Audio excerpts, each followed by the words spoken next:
Hello friends, welcome to day 8 of my 12 Days of Christmas video series. I'm back with another Christmas tumbler tutorial. This was so much fun to put together. I really hope that you enjoy it.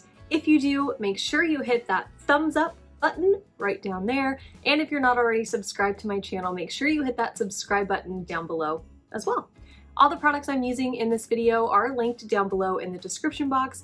I've got links to all of our social media pages, our Facebook group, our Patreon group, as well as some discount codes for you down there too. Let me know what you think in the comments. Okay, let's go!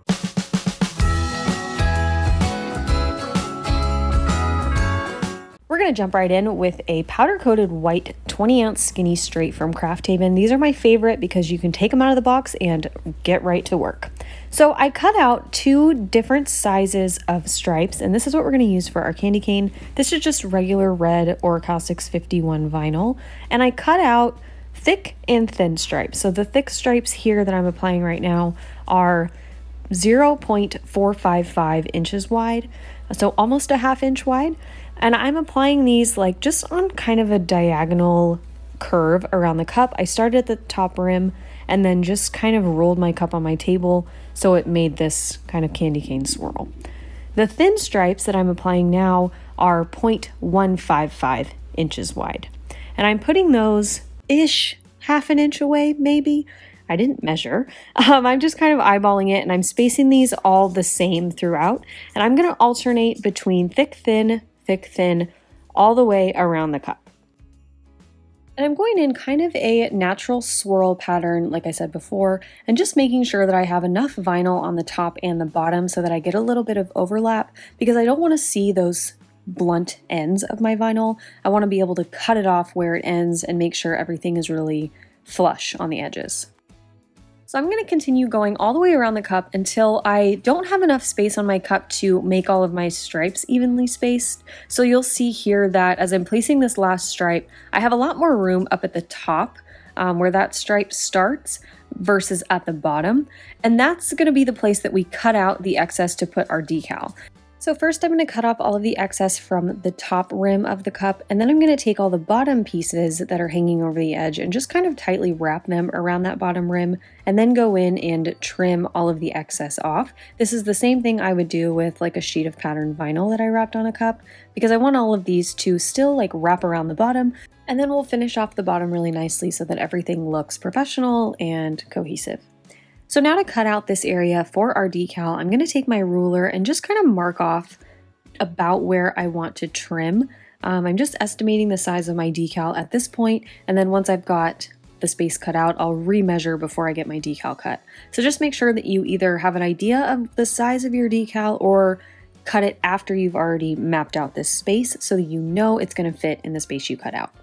Once I have got everything marked off, I'm going to take some blue painter's tape and mark out that box based on the lines I drew, and then take my craft knife and trim down the red pieces of vinyl, just like you see here, right along those tape lines. So I'm left with a really crisp and sharp white frame for us to place our decal later. Just make sure that you aren't putting too much pressure on this when you're cutting, and I'm not cutting on the white parts because I don't want to make any marks in the powder coated finish of the cup that you'll be able to see after we epoxy and put stuff down. So just be careful. And once you're done cutting, you're going to want to peel off all of your tape. Do this really carefully as well. You don't want any of that vinyl work to lift, of course. So just take your time peeling up the tape. And once you've got everything peeled up, we're going to go in and just pick up all of those little pieces of vinyl that we are getting rid of. And you'll see we're left with a really nice, just white area to put our decal down.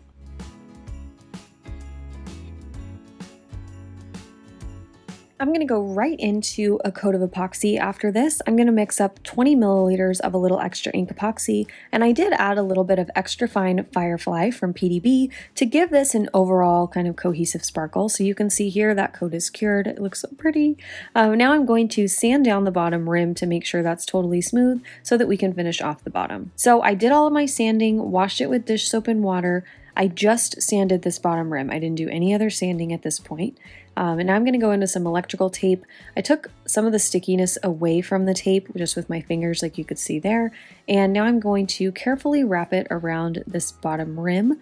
And then once I've got it all taped off, I'm gonna wrap my cup up in some saran wrap to protect it from my spray paint. And then I'm gonna go in with Vivid Red from Montana Colors. This red matches the red of the vinyl perfectly.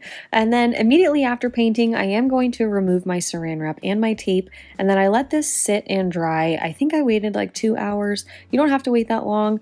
Whenever your paint is dry, you can go right in with your decal. So for my decal, I'm using this super cute candy cane image that I found on Etsy, and I printed it out on clear printable vinyl. I've been using this a lot lately, just kind of testing it to see how it goes, and I think I've got the formula figured out. Hopefully. So I cut this out. I did measure and make sure that it was sized to fit perfectly in that white square or rectangle that we cut out. So I'm just going to cut it out with scissors, kind of like a water slide. You don't need to cut this out perfectly. Just do a nice clean cut on it, and then you should be totally fine. So what I'm going to do is make sure that it is going to fit, and then I'm going to trim back one corner of that backing so we have one corner of adhesive exposed. And then I'm just going to estimate and eyeball it and see where I want to position this. And once I've got it, I'm going to lay down that one corner and then kind of just push back the backing like you can see here, and then slide the clear vinyl onto the cup. And I've gotten quite a few questions about clear printable vinyl, if I seal it or what I do. I print it out. I do not seal it with anything before it's on the cup. I just let it dry really well. So this I printed out and then let it dry overnight.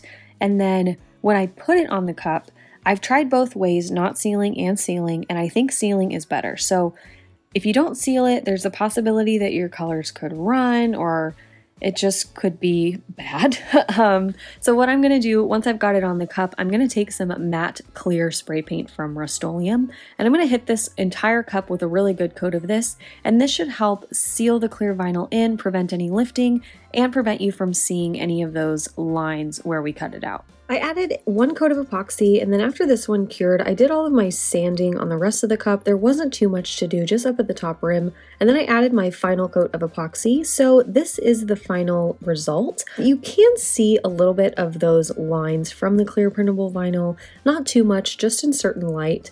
But other than that, I think this tumbler turned out so cute. I'm really, really happy with it, and I hope that you enjoyed the video. I hope you're inspired to create a candy cane themed tumbler of your own. If you did like the video, make sure you give it a thumbs up, make sure you're subscribed to our channel, and be sure to come back tomorrow for another Christmas tutorial. Okay, love you. Bye. Okay, what was that? Classic candy cane. I love a good candy cane. Okay, love a good candy cane. 12 Days of Christmas videos. Why am I talking like a robot? This is a disaster. This intro is of my 12 days of video. I thought I was doing something there. That's fine. I don't know. Bye.